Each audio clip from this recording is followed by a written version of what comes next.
Je suis normalement enfin en direct. Je suis à la bibliothèque des Sorinières. Je remercie Pauline Dron et Baladine, la directrice, d'avoir accepté de tenter par ce biais Facebook Live. Donc on espère que la qualité sonore, visuelle sera là. J'en suis le seul responsable. C'est mon matériel, c'est mon ordinateur. Ça a pour but d'être éventuellement corrigé par la suite. Je les remercie en tout cas d'avoir accepté de tenter le coup au moins pour faire enfin par ce biais, par ce live Facebook, ce qui devait se faire en chair et en os dans la bibliothèque, mais avec des gens. Là, il y a juste une bibliothécaire, Pauline, qui sera là, que vous verrez peut-être passer à un moment. Donc je suis pas tout à fait tout seul, mais je suis dans les lieux pour faire donc comme je le disais en live Facebook, ce qui devait se faire avec les gens, avec un public et qui en général bénéficie d'une interaction, à savoir une présentation d'un certain nombre de livres de la rentrée littéraire. Alors, avec les retards cumulés, merci le Covid, c'est devenu une présentation des rentrées littéraires d'automne et d'hiver, sous l'égide d'une thématique Vivre autrement, vaste programme qui est à l'initiative de la Bibliothèque de Loire-Atlantique, la BDLA, qui regroupe plusieurs établissements, dont les Sorinières, Sautron, je ne saurais faire la liste entière, je risquerais de me tromper, euh, a travaillé normalement au cours de l'année 2020 autour de cette thématique. On sait ce qu'il est advenu de l'année 2020. Il s'est fait certainement moins de choses que prévu, mais je suis ravi de, de m'y essayer et donc d'interroger ces deux mots et les interroger sous le prisme de ces deux rentrées, donc en une heure et demie, d'une vingtaine de livres en essayant de tenir au mieux, le plus précisément possible, ce programme, mon programme de lecture. Vivre autrement, ces deux mots-là, évidemment, je les ai interrogés. Je me suis posé la question de quoi en faire qui ne serait pas trop scolaire, qui ne serait pas euh, les enfermer, qui sera encore moins programmatique. Hein. Je ne vais pas vous apprendre en une heure et demie comment vivre autrement. Je ne pense pas qu'il revienne à la littérature de nous l'apprendre. Par contre, la littérature de création, de fiction, documentaire, littérature donc, et pas de développement personnel, est interrogée par ces questions évidemment de notre vie et de notre vie ensemble, et particulièrement à cette époque. Alors le contexte Covid et ses empêchements et ses retards que j'évoquais au début pourraient le dire plus nettement encore, mais au-delà de ce contexte temporel cette presque année entière de Covid, il y a tout ce qui affecte la planète, toutes ces interrogations qui nous sont collectives et individuelles quant à notre devenir et au devenir de ce monde dans lequel nous vivons. Donc vivre autrement, ça implique déjà vivre, évidemment. Et ça, c'est partout dans la littérature.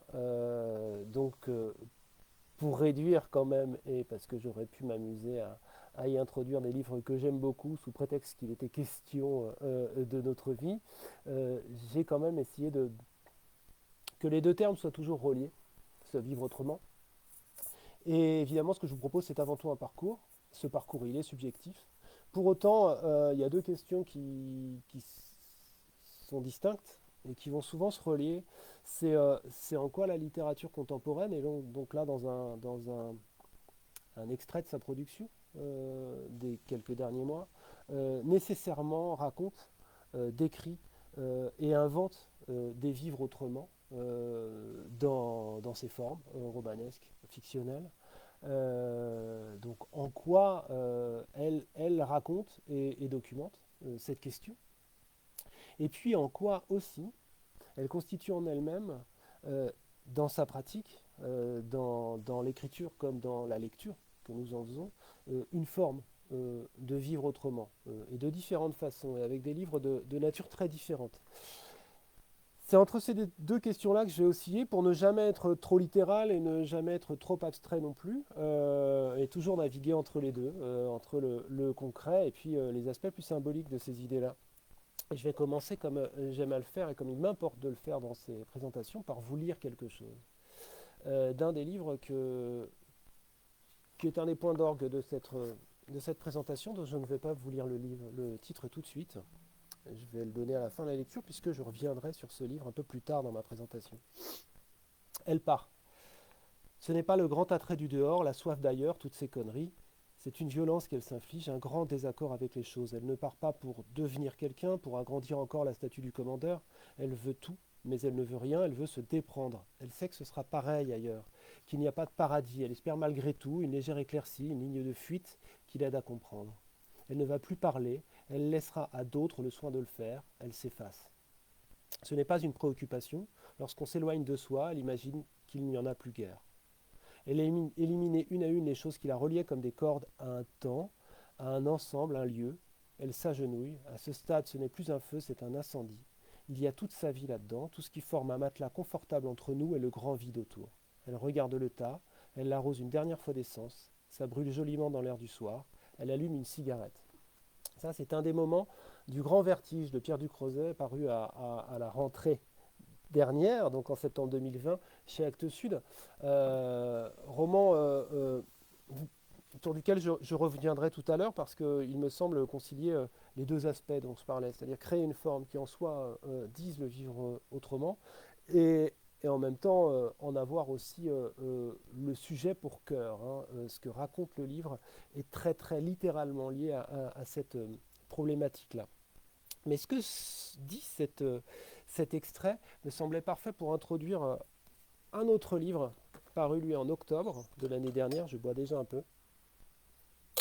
J'espère que vous n'allez pas me voir trop souvent sortir la gourde, mais les papilles fatiguent vite. Parce qu'il est question de la même chose, à savoir de partir.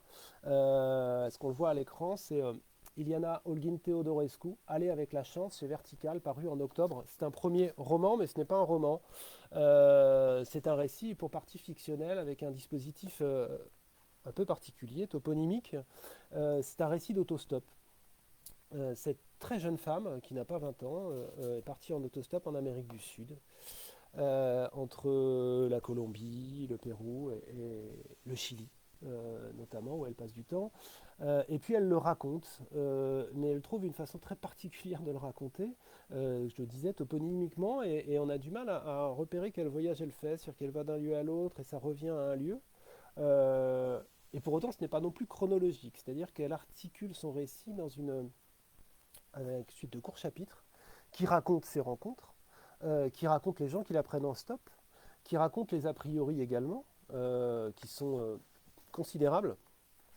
Et elle a une formation en sciences, en fait, en mathématiques, cette jeune femme.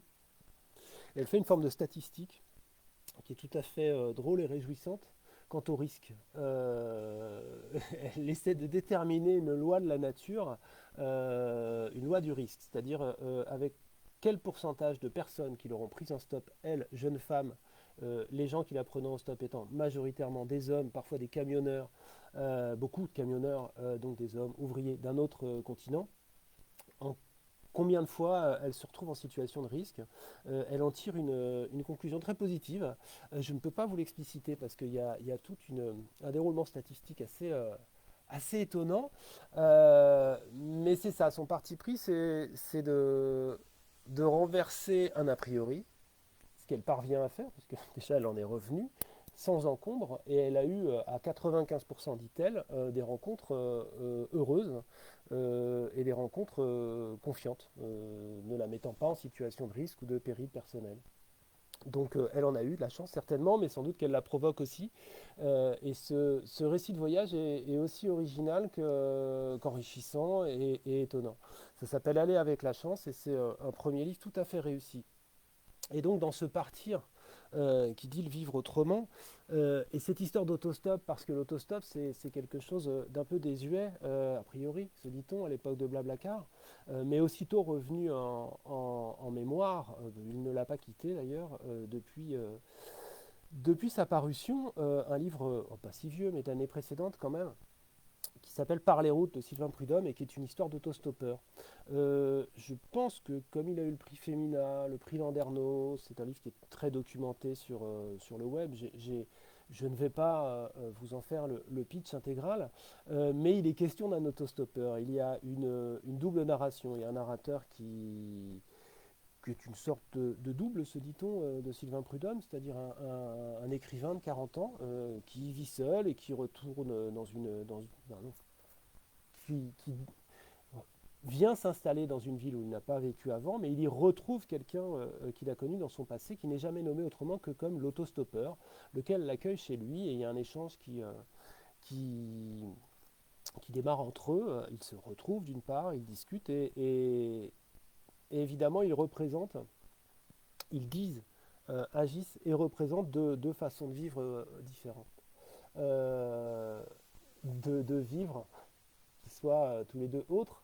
Et celui de cet autostoppeur, et c'est en ce sens-là qui rejoint le livre précédent aussi, c'est de partir, non pas pour fuir, mais pour construire quelque chose à chaque fois en partant. C'est-à-dire que cet autostoppeur le fait selon une dynamique très particulière. C'est comme une installation d'art plastique. Il procède là, encore une fois, par toponymie. Il part dans des lieux qu'il pointe sur la carte en fonction de leur nom. Il envoie de là des cartes postales qui font des rébus. Il construit une forme d'œuvre qui n'a pas prétention à être artistique, mais qui est une œuvre de vie.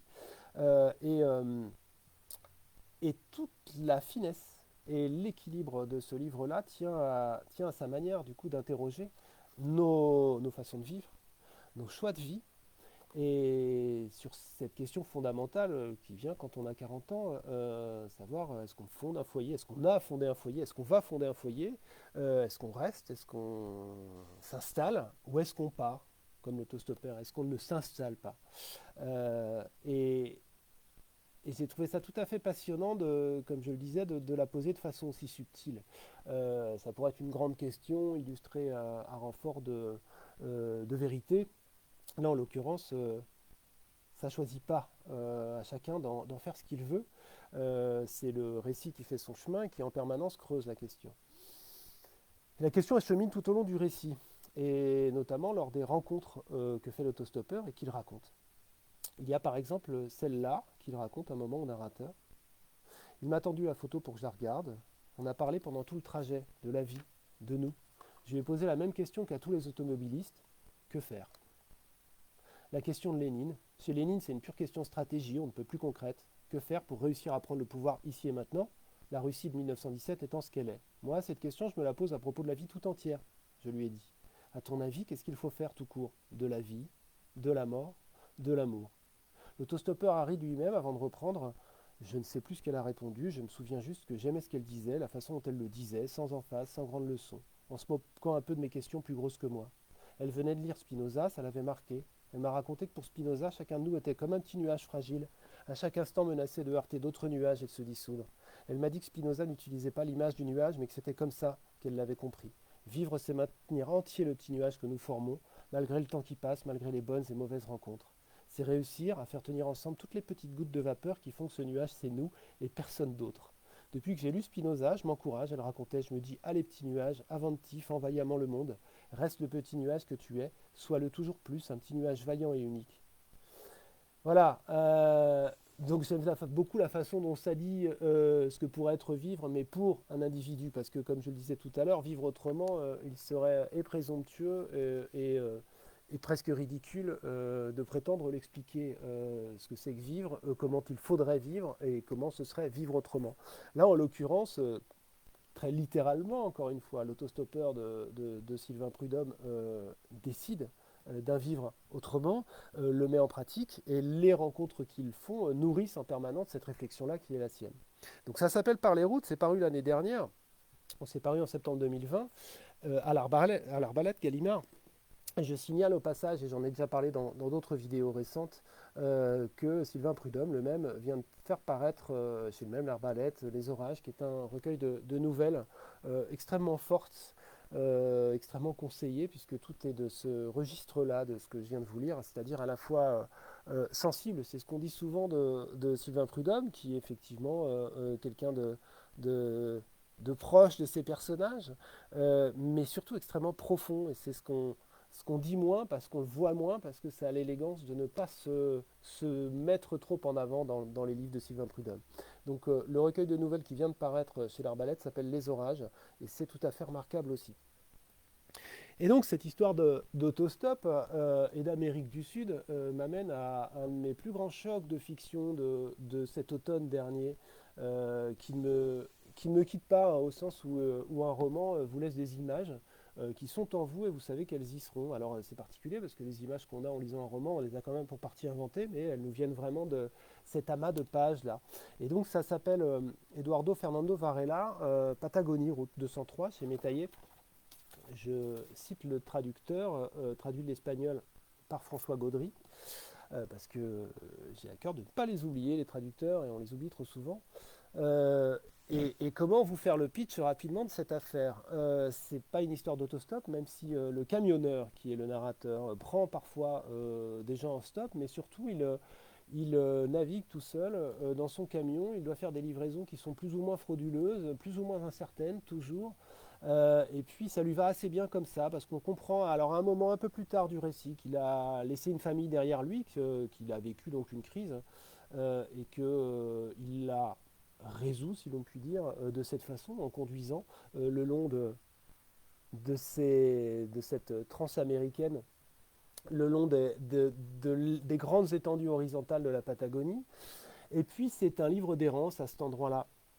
Et c'est un livre d'errance qui devient très très vite et très souvent magique, alors au sens propre. Il croise une fête foraine dans laquelle il tombe amoureux je ne sais plus quel est le, bon, c'est pas les cuillères, hein, mais c'est une femme qui travaille à la fête foraine, et du coup il va la poursuivre, il va essayer de la retrouver. Donc il y a une quête dans ce livre, sauf que tout se déroule, tout s'organise de façon totalement improbable. C'est-à-dire que les renseignements qu'on lui donne quand il demande sa route sont totalement hors normes. Il faut rouler vers le nord jusque mardi matin, puis ensuite obliquer, etc. Donc il y a une dilacération du temps et de l'espace assez vite, et c'est comme si ça exprimait aussi ce fameux vertige horizontal que moi je n'ai pas vécu parce que je ne suis pas allé, mais qui est fascinant dans ces paysages, où le lieu est là très fort, et le lieu ne vaut que pour s'y perdre en fait. Il s'agit très peu de trouver son chemin. Ce conducteur de camion, il s'agit de se perdre un peu mieux ou un peu plus densément et intensément. J'ai souvenir notamment voilà, il y a un moment, il doit aller, son camion est toujours en panne, plus ou moins, il doit aller chercher un outil à un endroit. Donc encore une fois, on lui a donné une indication un peu étonnante, et puis il y va avec un vélo qu'il emprunte de je ne sais plus de quelle façon. Et puis le vent est tellement fort qu'il met 3 jours à y aller, et 5 minutes à revenir, ou l'inverse. C'est quelque chose au lieu de façon très concrète, c'est-à-dire qu'on se doute bien qu'il peut y avoir des vents très forts à cet endroit-là, et en même temps, ce qu'en donne le livre est une version totalement onirique. Et c'est comme ça que ça fonctionne en permanence dans ce roman-là, c'est-à-dire que le lieu est très très fort, et le lieu est un vertige permanent. C'est donc absolument charmant au sens onirique, au sens surprenant, au sens exotique du terme, c'est-à-dire qu'on est en permanence ailleurs, mais ailleurs en nous-mêmes, hein, c'est en ce sens-là que c'est onirique, c'est-à-dire que les images que ça fabrique nous mènent sans cesse ailleurs. Voilà, c'est une grande réussite, une grande surprise que ce livre-là, et qui ne vous lâche pas du début à la fin. Donc ça s'appelle Patagonie, route 203. Et alors partir, c'est aussi ce qui arrive voilà, à deux autres narratrices de deux romans écrits par des femmes.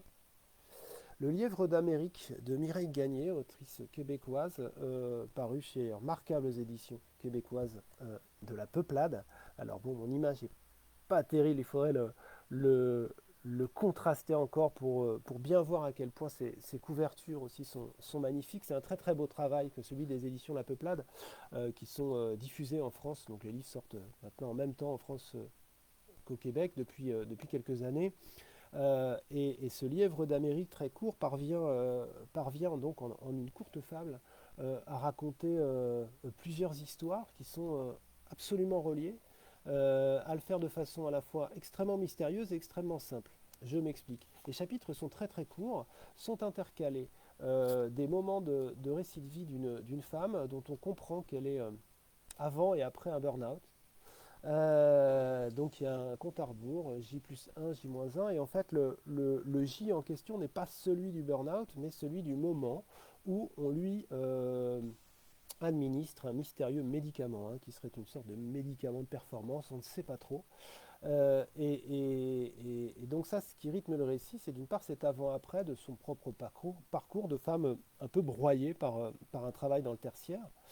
Euh, et c'est ponctué de deux autres choses, c'est-à-dire des vues de son enfance à elle, sur une île au large du Québec, et des descriptions éthologiques de ce lièvre d'Amérique. Donc des courts passages d'une page, deux pages, qui sont vraiment de l'éthologie, c'est-à-dire ça raconte voilà, les comportements de ce lièvre-là, ses comportements seuls et en société, si j'ose dire.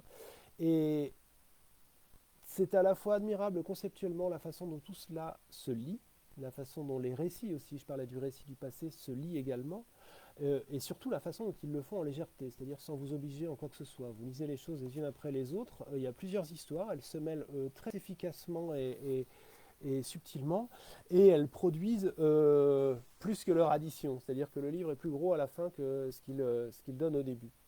Donc ça se fait à la fois en profondeur et en légèreté, si j'ose dire. Ça s'appelle Le Lièvre d'Amérique de Mireille Gagné. Et, et surtout, pourquoi j'en viens à ce moment-là à parler de ce livre-là, c'est que tout ça est lié, hein, cette histoire de lièvre, cette histoire d'enfance, cette histoire d'île, tout ça est lié par un départ. C'est-à-dire à un moment, comme dans les livres dont je viens de vous parler, à un moment, elle prend la route. Cette route-là est une route d'émancipation aussi. C'est-à-dire qu'à un moment, dans un sac de voyage, Diane entasse le strict minimum, une robe, un pantalon, des gilets, et à un moment, elle se barre, elle lâche tout ça pour rejoindre autre chose, sans doute la nature, sans doute le lièvre également, peut-être une part de son enfance, mais il s'agit, tout le livre est articulé vers ce départ-là. Donc ça s'appelle Le Lièvre d'Amérique chez la Peuplade. Et je le relis immanquablement à ce premier roman paru aux éditions de la Contralais, donc premier roman de Lou Darsan, paru à la rentrée également d'automne, qui raconte précisément et explicitement ça. Également une femme qui se sent engoncée dans son quotidien. Alors là, il est peu question de son travail, elle est un peu plus jeune que celle du Lièvre d'Amérique. Il est question de son couple qui ne va pas, de la vie en ville qui l'oppresse et d'une nécessité de départ. Et donc elle prend la route, elle taille la route. Et là, l'arracher belle, c'est ça, c'est cette façon-là de s'en aller en fait. Et la façon dont le livre est construit est assez étonnante parce que le langage change peu à peu. Ce qui arrive, c'est une rencontre avec la nature au cours de la route, avec des étapes. Il y a tout du récit initiatique des années 70 quasiment là-dedans, c'est-à-dire qu'elle rencontre aussi les à côté de la ville, les marges, les bords de route. Tout n'est pas joyeux et puis peu à peu, elle rejoint la forêt, la mer et des éléments naturels. Euh, pour parvenir au sens propre, à se trouver, à entrer en contact avec avec le monde naturel et avec elle-même. Un tout petit extrait de ce qui se passe à la fin, on est à la toute fin du livre. C'est sur cette bande qu'elle marche à l'allée pour sentir le bord dentelé des coques s'enfoncer sous son talon, le sable crisser entre ses orteils et irriter sa peau fine, la fraîcheur de la nuit encore piégée dans les grains, les épines apportées par le vent qui se piquent dans les talons. Elle est attentive à chaque centimètre carré de peau en contact avec le sol, aux torsions quand le sol se dérobe, ça se tord en courbe, puis ça compense, cheville, genoux, hanches, lombaires, au bruit de ses pas, au son du sable qui se tasse sous son poids, à ses empreintes mêlées à celles des oiseaux, des renards, des surmulots, des loutres. Voilà. Et ce qui se passe, c'est un changement chez elle. Et ce qui est frappant dans l'écriture, c'est qu'elle-même change en cours de route. C'est-à-dire ce qu'on rencontre, c'est aussi tout un bestiaire de la nature et les noms des plantes. Les noms des plantes, des espèces et des animaux ont une place très importante dans ce récit en fait. La phrase s'allonge en même temps qu'elle s'enrichit de ce lexique-là, et ça donne quelque chose de poétiquement beau aussi, en tout cas de très symbolique du changement qui s'accomplit en elle. Donc ça s'appelle L'Arraché Belle, c'est un premier roman remarquable, vous avez entendu l'écriture ciselée de Lou Darsan aux éditions La Contralée. Et alors du coup, vivre autrement, ça pourrait être, comme je le disais au début, tout simplement par la poésie même. Au sens où dans le Lou Darsan, la poésie, du moins le travail sur la langue, dit cette autre façon d'appréhender le monde. Eh bien, il y a un roman également paru comme le Prud'homme à la rentrée 2019 et non pas 2020, couronné du prix Vepler il y a un peu plus d'un an, de Lucie Taïeb, qui est une poète et donc qui a fait aux éditions de l'Ogre ce roman qui était son deuxième, qui s'appelle Les Échappés. Alors là, le titre, encore une fois, l'arrache est belle, Les Échappés, pourrait illustrer les livres dont je viens de parler. On se situe quand même résolument ailleurs. On est dans un, dans une légère anticipation, dans un climat assez totalitaire à la Brésil 1984, ou Fahrenheit 451, où les livres sont pas autorisés, où chacun est, est obligé de travailler pour un système totalitaire, qui n'est pas trop nommé très volontairement, qui est surtout évoqué. Et donc on est dans des ambiances assez cinématographiques, hein. Déjà j'ai parlé de Fahrenheit, j'avais aussi le film en tête, mais j'ai surtout pensé à Chris Marker, si certains s'en rappellent, le film La Jetée et d'autres, une forme de montage. Il y a des images de ces ambiances-là qui nous surgissent. Il y a quelqu'un, ça aussi c'est un schéma, c'est celui de Brésil, il y a un enquêteur qui surveille des gens, et notamment une femme. Et puis il y a Stern. Et Stern, c'est visiblement une poète qui parle à la radio. Et ça, c'est rien, mais c'est une petite fleur dans le béton, si j'ose dire. Ce livre dit à quel point ce qui pourrait n'être trois fois rien devient quelque chose de puissant, et du moins en tout cas une possibilité. Et elle le dit sans en faire trop, hein. C'est pas la voie de la subversion elle toute seule, mais encore que. C'est sans doute la voie du début du travail, du début de la faille qui permet que quelque chose se passe en chacun, pour qu'ensuite peut-être quelque chose se passe à échelle plus large. Mais surtout la voix chaque soir apaise, rassure, elle ne dit rien d'extraordinaire, elle ne se distingue ni par la clarté, ni par l'originalité de ses vues, ni par aucune force de conviction manifeste, c'est simplement, et l'habitude s'en est perdue, une voix qui vous parle avec douceur. En arrière-fond, des bruits simples le plus souvent, beaucoup de poèmes, des chansons dites calmement, une fatigue perceptible en laquelle chacun se reconnaît, car le monde est vaste. C'est la première fois qu'ils entendent ces mots dans la petite radio. Voilà. C'est les échappés, ça ne ressemble à rien d'autre. Déjà, d'une part, j'ai essayé de le dire sans être trop confus. C'est aussi mystérieux que simple. On rentre dedans vraiment en étant en, en se laissant happer par les images. Et puis ça fait son chemin. Ça dit quand même que le travail de la langue, la réflexion avec le langage et donc la poésie et la création littéraire sont des façons de vivre et de vivre autrement, assurément. Donc Lucie Taïeb, Les Échappés aux éditions de l'Ogre, paru en 2019.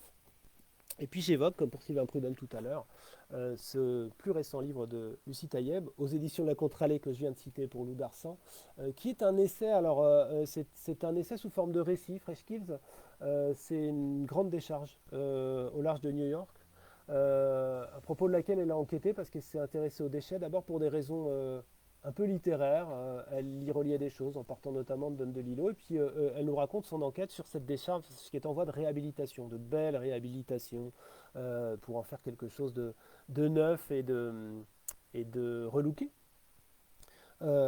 Louable entreprise et en même temps entreprise problématique, hein. Ça s'appelle Recycler la terre et le livre interroge de façon, encore une fois, j'aurais trop utilisé le terme, mais assez subtil, le son n'est pas assez fort, me dit-on.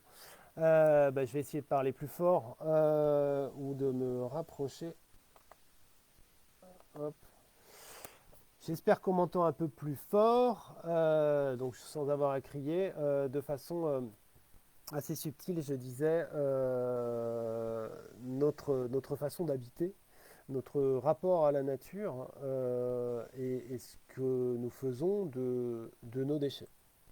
Voilà, c'est tout à fait passionnant. Elle en a parlé récemment à la Grande Librairie, je crois, et c'est paru aux éditions de la Contralée.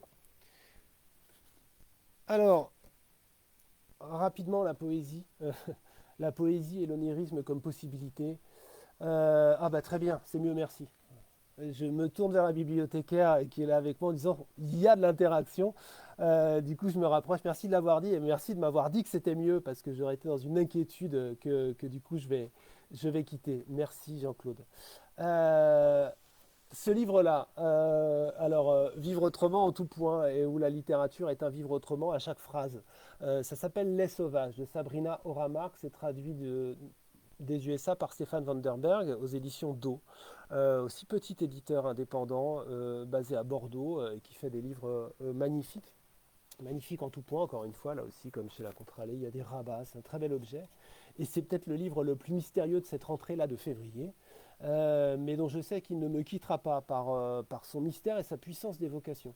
Je le disais dans une vidéo faite à La Roche-sur-Yon récemment, ça m'a fait penser à Henri Michaud. Alors je déteste raccourcir les choses comme ça, mais justement, Michaud, ça ne se raccourcit pas. C'est déjà tellement court et tellement dense que c'est un angle parfait pour dire à quel point euh, on est dans du dense et dans de l'ouvert. C'est-à-dire que c'est mystérieux et en même temps c'est parfaitement là. Et Henri Michaud, c'est toujours l'effet qu'il m'a fait. C'est-à-dire que ses aphorismes ne sont jamais des vérités, mais toujours des mystères, toujours quelque chose qui vous décale, qui vous met en biais, et en même temps de façon très ferme, très claire. C'est-à-dire quand il pose une question irrésolue ou insoluble, il le fait très très clairement. Et je vais vous lire un petit bout d'une des nouvelles. Alors c'est un recueil de nouvelles. Et la nouvelle s'appelle Tweet, hein, comme Twitter. Plein d'amis à moi suivent le rabbin, alors je me mets à suivre le rabbin moi aussi. Nous le suivons dans une piscine municipale où nous barbotons. Nos maillots sont assortis, bleu ciel avec des lunes et des étoiles dessus. Le maillot du rabbin scintille, alors les nôtres aussi. Lorsque le rabbin fait la planche, nous faisons tous la planche également. Plein d'amis à moi suivent le rabbin quand il sort de la piscine, alors moi aussi je suis le rabbin. Nous nous enveloppons dans une grande serviette verte, il y a une étiquette sur la serviette, nous touchons l'étiquette chacun à notre tour. Bon sang qu'elle est chouette. C'est une chouette, chouette étiquette. Faudrait qu'un jour nous ayons tous sur nous une étiquette aussi chouette que celle-là. Faudrait qu'un jour nous tombions les uns sur les autres sur tel ou tel trottoir et puissions reconnaître que nous avons jadis été amis, de bons amis. À la piscine municipale, il y a une chèvre. Il ne devrait pas y avoir de chèvre, mais une chose nous mène à une autre. J'arrête cette courte lecture à cette phrase, mais une chose nous mène à une autre, parce que bon, j'ai évoqué Michaud, et voilà, je pourrais citer tous ces textes aussi étonnants, encore une fois, que limpides. On est parfaitement là-dedans. C'est-à-dire, j'ai évoqué l'onirisme tout à l'heure, et aucun des livres de ma sélection ne l'est à ce point. C'est-à-dire qu'on navigue là, donc, comme dans un rêve, mais surtout comme on avance dans nos rêves. Là, on est sur quelque chose qui est assez fantaisiste, mais qui peut devenir, et qui le deviendra une page après, soudainement glaçant ou morbide ou absurde. On n'est jamais dans le confort, hein, donc c'est sûr que là, si vous voulez, au sens propre du développement personnel et un mieux-être et un guide de quoi que ce soit, c'est pas là, c'est une poète, hein, de toute façon, c'est une jeune poétesse américaine, euh, mais, euh, mais par contre, on est sans cesse étonné. Mais alors à chaque phrase.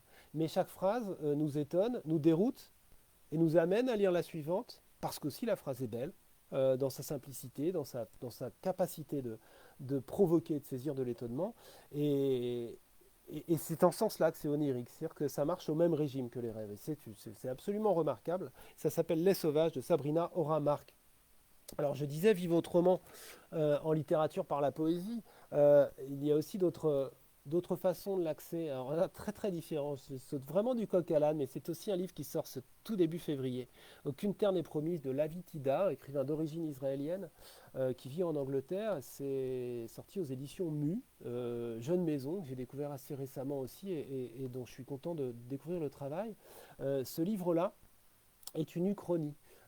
C'est un genre, du genre science-fiction, hein, l'Uchronie, qui se définit par la supposition qu'un événement historique ne se soit pas déroulé comme il s'est déroulé. Qu'est-ce qui se serait passé ensuite? J'adore ce principe puisque c'est comme une combinatoire pour fabriquer de la fiction. C'est-à-dire que ça pourrait être oulipien dans l'espace de la fiction. Comme Oulipo joue avec les mots, là c'est jouer avec les conséquences des faits. Et du coup, inventer toujours de la fiction, c'est un grand réservoir de fantaisie et d'enfance dans mon rapport à la lecture. Là, on est moins dans la fantaisie et dans l'enfance parce qu'aucune destinée n'est manifeste. C'est pas le titre, c'est la suite du titre en quatrième. Euh, Ça part de la création de l'État d'Israël, dont il a été envisagé au début du sionisme avec Théodore Herzl et d'autres au début du XXe siècle, qu'Israël ne soit pas refondé, hein, la terre promise ne soit pas en Palestine, mais en Afrique, du côté du lac Tanganyika. Et là, il y a eu une expédition hein, là-bas pour l'envisager, et cette expédition a été un échec. Et ici, le livre part du principe que ça n'est pas été un échec, mais une réussite. Et donc, on se retrouve à le découvrir au fur et à mesure, puisqu'on est avec un narrateur qui revient dans sa terre d'origine, en Palestina, mais qui est en Afrique. Alors, il y a des cartes qui vous le situent, etc. Mais il se trouve, puisqu'on est dans une projection parallèle, euh, que dans des versions alternatives ou dans des univers parallèles, ça ne s'est pas déroulé comme dans le livre, mais ça s'est déroulé comme dans notre monde à nous, ou comme dans d'autres mondes encore. Enfin, il y a plein de versions possibles de la réalité. Il y a des endroits par lesquels glisser d'une version à l'autre. Donc on est dans le plein amusement fictionnel de la science-fiction, hein, vertigineux, de glisser d'un univers à l'autre. Et puis on est dans une manière astucieuse de nous faire réfléchir à ce que c'est qu'un État comme Israël, fondé autour d'une religion, fondé de toutes pièces, planté à un endroit, de la problématique que ça pose, qui ici se retrouve transplanté ailleurs. En tout cas, c'est une manière, du coup, étonnamment sereine de discuter de discuter l'État d'Israël et ses conséquences, ce qui fait pas de mal parce que c'est très souvent un débat hystérisé. Et donc on est à la fois dans la fantaisie et puis dans une possibilité en arrière-fond voilà, de spéculation sur, depuis cette position du et si ça ne s'était pas passé comme ça, qu'est-ce que ça donnerait. Euh, Évidemment, en passant par un tiers, en déplaçant le problème, on peut réfléchir la question autrement. Donc c'est tout à fait passionnant. Ça s'appelle Aucune terre n'est promise de Lavi Tidar aux éditions Mu. Là, c'est traduit de l'anglais par Julien Bétan. Et puis, puisqu'on est dans les genres, et y compris les genres de la science-fiction, il y a un très joli livre de post-apo, comme disent les jeunes, ou les spécialistes, donc de post-apocalypse, du genre post-apocalyptique, qui s'appelle Le Sanctuaire de Laurine Roux, et qui m'a beaucoup plu dans cette rentrée, qui est encore une fois un livre très court. Je l'ai proposé dans une sélection aux étudiants avec lesquels je travaille à Poitiers. Il a été largement élu. Alors elles auront, les étudiantes, l'occasion d'interviewer cette autrice bientôt, mais également en vidéo, hein, c'est comme tout en ce moment. De quoi s'agit-il? C'est le monde depuis la petite Gemma qui a 9-10 ans, qui nous raconte le sanctuaire, l'endroit où elle vit, où elle est recluse avec sa famille après une pandémie. Tiens donc, et elle ne connaît d'autres univers que l'univers familial en vase clos, protégé de l'extérieur par un père très envahissant. Enfin, envahissant, c'est pas le terme, par un père très protecteur et très dominateur. Donc il y a vous me comprenez, il y a plein d'arrière-fonds possibles du texte, une dimension féministe assez intéressante. Il y a aussi, pour le coup, un rapport à la nature qui est très fort et très dur. Ce qu'elle apprend avant tout, cette petite Gemma, c'est à tuer. Son père lui apprend à tuer dès les premières pages. Euh, et ça, c'est un déplacement également particulier de notre rapport aux choses. Alors évidemment, c'est vivre autrement, c'est vivre après la catastrophe aussi, euh, mais c'est même dans cet autrement et dans cet univers-là dégradé, trouver, alors je ne dis pas ce qui va se passer, le livre n'est pas long, encore une fois, des chemins d'émancipation. C'est tout à fait remarquable aussi dans la façon qu'a Laurine Roux d'écrire, dans une langue à la fois brève, euh, comme il est adapté, je dirais, dans un registre un peu naturaliste, proche de la nature, et en même temps incarné et nourri de classicisme. Hein. Ça paraît, il faudrait que j'en donne un exemple, mais c'est pas si facile à lire à haute voix, et j'en ai d'autres qu'il est indispensable de lire, dont un qui va se glisser directement dans ce que j'aurais dit à propos de celui-là. Donc ça s'appelle le Sanctuaire de Laurine Roux, et donc, comme ça je ne l'ai pas encore dit, c'est également très nourri de mythes et de mythes grecs qui viennent innerver le récit et voilà, le fonder de l'intérieur. C'est aux éditions du Sonneur. Mon petit tas à côté commence à monter, c'est donc que j'en ai déjà présenté quelques-uns. Et puis alors là, c'est l'exercice toujours difficile de vous parler du livre d'hier soir. J'ai fini hier. Je l'ai reçu la semaine dernière et je crois qu'il paraît ces jours-ci aux éditions du Cherche-Midi. Denis Drummond, Le dit du vivant. Alors je dis Denis Drummond, c'est bien, je le dis un peu en anglais, un peu en français, parce qu'il est lui-même franco-australien, ou d'origine franco-écossaise. Il vit en France, donc le livre est écrit en français, n'est pas traduit. Ça s'appelle Le dit du vivant. Là aussi, on est dans une spéculation d'ordre scientifique. Il y a une hypothèse de fiction qui est que, après un séisme au Japon, est trouvé un vestige, qui est une sorte de, ouais, une sorte de cimetière, une arche, dans laquelle on trouve des restes d'individus humains, âgés de 13 millions d'années, ce qui est beaucoup plus ancien que les Homo sapiens qu'on a trouvé jusqu'ici, que Lucie ou tous les autres.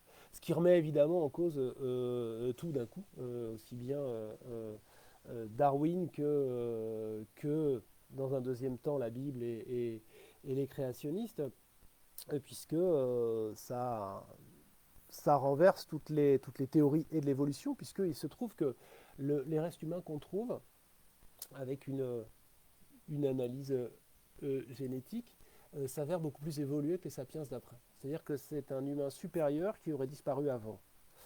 Ça se lie avec l'histoire de l'archéologue responsable du chantier et de son fils, Tom, qui est autiste au début du livre et qui peu à peu l'est moins ou ne l'est plus, ou en tout cas parvient à s'insérer dans notre monde.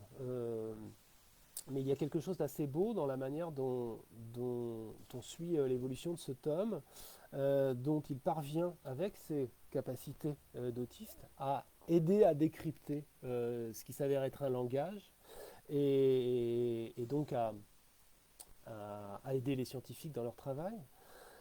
Je ne vous raconte pas tout parce qu'il se passe des choses, qu'il y a aussi une dramaturgie, que tout ne doit pas être dit sur ce qu'il va advenir de ce chantier, ce que ça nous apprend dans le livre en fiction sur notre devenir. Et je voulais vous en lire un passage que je reliais avec le Laurine Roux pour plusieurs raisons. Ce passage, j'ai indiqué, ouais, je commence par là, c'est en deux temps. Ok, c'est en deux temps. D'abord, le tout début. 1. Catastrophe. Les catastrophes déchirent le réel et laissent le monde dans un silence sans force, tracé par la frayeur et le chaos. On leur attribue le signe du divin, la puissance incommensurable de l'ordre naturel qui nous est rappelé depuis la nuit des temps avec un don de répétition que nous feignons de remarquer. Certaines pourtant affectent profondément le cours des choses, dans l'univers et dans nos vies. Les catastrophes sont un sursaut, elles nous tiennent un moment en éveil. Et puis plus loin, dans un des autres types de textes qui nourrissent ce livre, alors ce serait long de dire à quel point il est architecturé, mais il se divise en journaux, en chroniques, articles, correspondances, et en petits passages descriptifs comme celui sur la catastrophe. Il est question à un moment de la dispute, du récit, donc des textes presque explicatifs. Ça constitue un millefeuille ou un texte monde en quelque sorte, avec tous les types de textes à l'intérieur du texte, ce qui fait qu'on avance quand même dans la chronologie, mais pas seulement en bifurquant, en allant d'avant, en arrière. On est dans une position d'enquêteur, hein, comme il m'est arrivé d'en parler récemment encore dans une intervention vidéo. On déchiffre, tel un enquêteur, ce qu'il s'est passé, comme les épigraphes tentent de déchiffrer ce que nous donne à voir ce chantier archéologique. Et puis cette histoire de catastrophe que donc je relis avec Laurine Roux me fait vous lire un autre moment du livre. Les mythes ont été créés pour raconter la genèse des mondes. Le texte le plus ancien est l'épopée de Gilgamesh. Écrit sur des tablettes d'argile, Voilà. Écrit sur des tablettes d'argile en Mésopotamie il y a 4500 ans, il dit l'histoire de la création de l'univers à partir d'un chaos originel, ainsi que tous les textes qui lui ont succédé. Au début, il n'y a rien. Pour les hindous ou dogons du Mali, ce néant est le silence du créateur qui, en pensée, imagine et construit son plan. Il a besoin de faire le vide pour réfléchir et ordonner sa création. Le plus souvent, cela commence par un fractionnement du chaos. Brisés en morceaux, ces éléments se séparent. Les uns vont donner naissance à la terre et au flot, au jour et à la nuit. Les autres aux animaux, puis à l'homme. Les récits ont également en commun d'asseoir ce tout naissant sur un principe de dualité, le masculin et le féminin, la lumière et les ténèbres, le ciel et la terre, l'eau douce et l'eau salée. La parentèle du monde ressemble presque toujours à un collage de jumeaux primordiaux. Il y a des sacrifices, des corps démembrés dont les parties vont constituer la terre, la mer ou le ciel. La création lève aussi des troupes de héros, à la fois bras armés des dieux et nouveaux dieux d'un monde naissant. Malgré une ancienneté. Il y a donc des problèmes sur la vidéo. Est-ce qu'on m'entend toujours?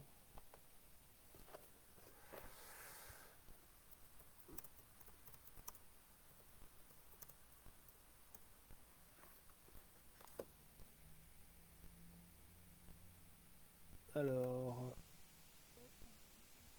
restez sur la page. C'est un peu long peut-être.